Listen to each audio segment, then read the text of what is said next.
বাঙালির গৌরবের স্মারক পদ্মা সেতু কারফিউ শিথিল করার পর যান চলাচল বেড়েছে।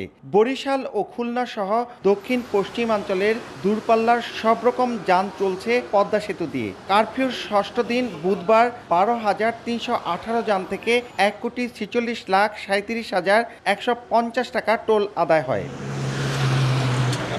তবে মঙ্গলবার পর্যন্ত কারফিউর 5 দিনে পদ্মা সেতু দিয়ে 31,958 যান চলাচল করে। এই সময়ে টোল আদায় হয়েছে মাত্র 3,34,92,200 টাকা।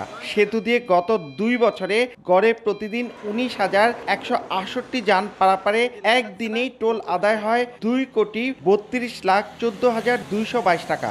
এই হিসাবে কম রাজস্ব আদায় হয়েছে 8,25,77,910 টাকা। নগদের কাছে সব গ্রাহকই প্রিয়, তাই তো সারা দেশে ক্যাশ আউট চার্জ সবচেয়ে কম।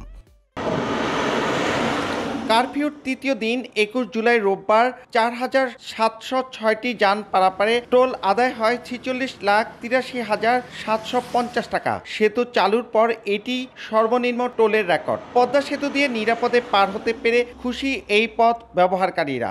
পরিবেশ ভালো, এখন আমাদের যাইতে কোনো প্রবলেম হচ্ছে না। পদ্মা সেতু অক্ষত থাকাতে আমরা চলে আসতে পারছি। এখন মেট্রো রেল এগুলো তো আসলে অনেক ক্ষয়ক্ষতি হয়েছে। যে জনজীবন স্বাভাবিক রয়েছে এবং পদ্মা সেতু এলাকায় যানবাহন চলাচল স্বাভাবিক রয়েছে। জনসাধারণের জানমালের নিরাপত্তায় আইনশৃঙ্খলা বাহিনী যথাযথভাবে কাজ করে যাচ্ছে। কোটা আন্দোলনের সুযোগে দেশে নাশকতাকারীদের তাণ্ডবকালে সেতুর দুই পারে থাকা সেনানিবাস ছাড়াও কঠোর অবস্থানে ছিল প্রশাসন।